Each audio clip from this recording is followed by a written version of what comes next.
എല്ലാവരും ഒത്തൊരുമിച്ച് മലയാളികൾ എന്നുള്ള നിലക്ക് ഈ സംസ്ഥാനത്തും പുറത്തും ഒക്കെ അവരുടേതായ സാന്നിധ്യം അറിയിച്ചുകൊണ്ട് തല ഉയർത്തിപ്പിടിച്ചാണ് ഇപ്പോൾ ഇതുവരെ പോയിക്കൊണ്ടിരുന്നത്. പക്ഷേ ഇപ്പോൾ ഇടതുപക്ഷം പോയി അധികാരഭ്രമം കൊണ്ട് അധികാരത്തിൽ എങ്ങനെയെങ്കിലും കടിച്ചു തൂങ്ങാൻ വേണ്ടി ഉത്തരേന്ത്യയിൽ BJP പയറ്റുന്ന തന്ത്രം വർഗീയത ഇവിടെ പയറ്റാൻ നോക്കിയപ്പോൾ അതിന് കേരളത്തെ നോക്കണ്ട, മലയാളിയെ നോക്കണ്ട എന്ന് പറഞ്ഞ് തട്ടിക്കളഞ്ഞ ആ ജനവിധിയാണ് ഇവിടെ.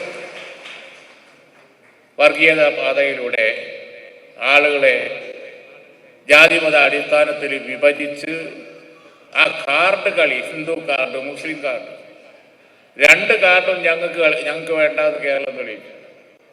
പാർലമെന്റ് തെരഞ്ഞെടുപ്പിൽ മുസ്ലിം കാർഡ് കളിച്ചു നോക്കി. അന്ന് ന്യൂനപക്ഷങ്ങൾക്ക് വേണ്ടി മുതലക്കണ്ണീർ ഒഴുക്കി.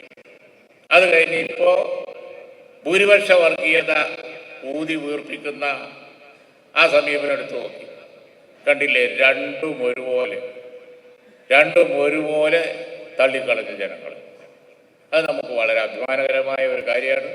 ഇന്ത്യയിൽ ഇത്രയും അധികം വർഗീയത ഒക്കെ BJP ഒക്കെ ഉണ്ടാക്കിക്കൊണ്ടിരിക്കുമ്പോഴും കേരളത്തിൽ അത് ഒന്ന് എടുത്തു പ്രയോഗിക്കാൻ നോക്കിയ ഇടതുപക്ഷത്തിൻ്റെ ആ തന്ത്രം ഇവിടെ പരാജയപ്പെട്ടതാണ് ഈ തെരഞ്ഞെടുപ്പിലെ ഏറ്റവും ശ്രദ്ധേയമായ കാര്യം.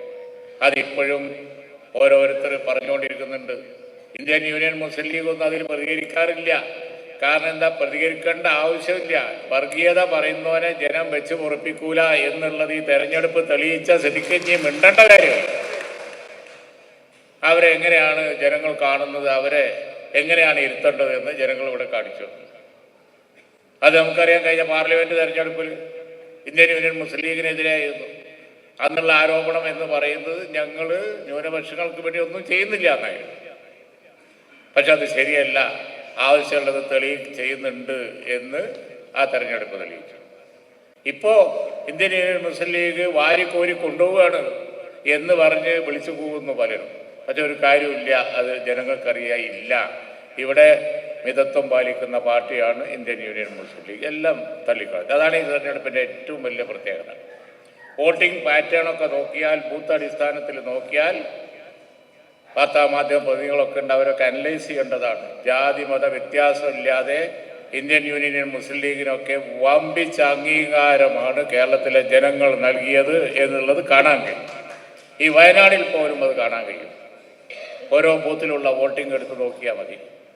ജാതിയും മതം നോക്കിയിട്ടൊന്നുമല്ല, നേരെ മറിച്ച് ജനങ്ങൾ ഐക്യജനാധിപത്യ മുന്നണിയിൽ ഇന്ത്യൻ യൂണിയൻ മുസ്ലിം ലീഗിൽ അർപ്പിച്ച വിശ്വാസം എത്ര ഉണ്ട് എന്നുള്ള അതിൽ നിന്ന് മനസ്സിലാവും. അതുപോലെ തന്നെ നമുക്കറിയാം, ഇപ്പോൾ ഒരുപാട് കാര്യങ്ങളാണ് നമ്മുടെ മുമ്പിലുള്ളത്. ഞങ്ങൾ വെറുതെ വർത്തമാനം പറയുന്ന കൂട്ടരല്ല, പറയുന്ന കാര്യം ചെയ്യുന്ന കൂട്ടരാണെന്ന് ഞങ്ങളെ ഭരണം കിട്ടിയാൽ ഞങ്ങൾ തെളിയിച്ചു കൊടുക്കും. ഒരു സംശയമില്ല.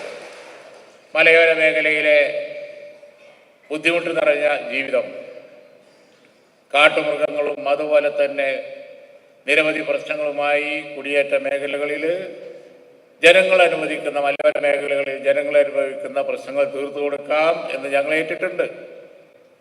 സാമ്പത്തിക ബുദ്ധിമുട്ട് പറഞ്ഞ് ഒരുപാട് കാര്യങ്ങൾ കോൾഡ് സ്റ്റോറേജിൽ വെച്ച് ഒന്നും ചെയ്യാതെ പോവുകയാണ്, അത് നേരാക്കി കൊടുക്കാം എന്ന് ഞങ്ങൾ ഏറ്റിട്ടുണ്ട്. കേരളത്തിലെ വിദ്യാർത്ഥികൾ സ്കൂളുകളിൽ നിന്ന് ഇവിടുത്തെ നിലവാരക്കുറവുകൊണ്ട് നാട് വിടുകയാണ്. ആ കുട്ടികളെ മുഴുവൻ നിലവാരമുള്ള വിദ്യാഭ്യാസം കൊടുത്ത് തിരിച്ചു കൊണ്ടുവന്ന് ഇവിടെ പഠിക്കാനുള്ള സൗകര്യം ഉണ്ടാക്കി കൊടുക്കും എന്ന് ഞങ്ങൾ ഏറ്റിട്ടുണ്ട്. കേരളത്തിലെ യൂണിവേഴ്സിറ്റി ക്യാമ്പസുകൾ മുഴുവൻ അക്രമം കൊടികുത്തി വാഴുകയാണ്. ഈ പൂക്കോട് ഒക്കെ നടന്ന സംഭവം ഭരണത്തിൻ്റെ തണലിൽ, നിങ്ങൾക്കറിയാലോ, ഞാൻ പറയേണ്ട കാര്യം വിശദീകരിക്കാൻ ഇപ്പം സമയമില്ല, വൈകിയതാണ്. അങ്ങനെയുള്ള കാര്യങ്ങളൊന്നും ഈ സംസ്ഥാനത്തുണ്ടാകാൻ പാടില്ല. വലിയ മഹാത്ഭുതങ്ങളൊന്നും കാണിച്ചില്ല എങ്കിലും ഉറപ്പായിട്ടൊരു കാര്യം പറയാം, ജനകീയമായ ആ ഉമ്മൻചാണ്ടി കൾച്ചറെങ്കിലും ഞങ്ങൾ ഈ സംസ്ഥാനത്തിലേക്ക് തിരിച്ചു കൊണ്ടുവരും. വയനാടൊക്കെ നോക്കിയാൽ അതിൻ്റെ ചരിത്രം പരിശോധിച്ചാൽ ഞങ്ങളുടെ ചരിത്രമാണ്, ഞങ്ങളാണ് വയനാട്ടിൽ ഇന്ന് കാണുന്ന മാറ്റമെങ്കിലും ഉണ്ടാക്കിയത്. കോളേജാവട്ടെ, മറ്റു വികസന പദ്ധതികളാവട്ടെ, എന്തും വയനാടിന് വേണ്ടി ചെയ്ത് ഞങ്ങളാണ്.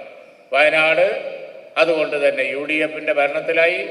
ഇനി സംസ്ഥാന ഭരണം കൂടി UDFിന് കിട്ടിയാൽ വയനാടിൻ്റെ ശുഭകാലമായിരിക്കും അത് എന്നുള്ള കാര്യത്തിൽ യാതൊരു. ഞാൻ അത്രേ ഈ സന്ദർഭത്തിൽ പറയുന്നുള്ളൂ. അതാണ് ജനങ്ങൾക്ക് വേണ്ടത്. അപ്പോൾ സൗഹൃദത്തിൽ ജീവിക്കുന്ന, ലോകം മുഴുവൻ പരന്ന് വിദ്യാസമ്പന്നമായി നല്ല പേരെടുത്ത് മുന്നോട്ട് പോയിക്കൊണ്ടിരിക്കുന്ന മലയാളിക്ക് വരാൻ പോകുന്ന തലമുറക്ക് കൂടി അത് കിട്ടുന്ന തരത്തിലുള്ള പ്രവർത്തനങ്ങളുമായി നമ്മൾ മുന്നോട്ട് പോകും. ദീർഘിച്ച പ്രസംഗത്തിന് ഞാൻ മുതിരുന്നില്ല. കുറച്ച് പ്രസംഗമൊക്കെ നടന്നുണ്ടാവും പ്രസംഗിക്കണമെങ്കിൽ, അല്ല പ്രസംഗിക്കില്ല. അപ്പോൾ അതുകൊണ്ട് തന്നെ സമയം 6 മണിയല്ലോ. അതുകൊണ്ട് മറ്റവസരത്തിൽ നമ്മൾ കാണാം. യാതൊരു കുറവും നമ്മൾ കാണുന്നതിന് വരൂല. കാരണം എന്താ, തെരഞ്ഞെടുപ്പ് ഇനിയും വരാൻ പോവാണ്, കണ്ടുകൊണ്ടിരിക്കും. നമുക്ക് യു ഡി എഫിന് ഭരണം ഉറപ്പ് വരുത്തുന്ന ജില്ലകളിൽ 100% നിൽക്കുന്ന ജില്ലയാണ് വയനാട് എന്ന് തെളിയിക്കാനുള്ളതാണ്.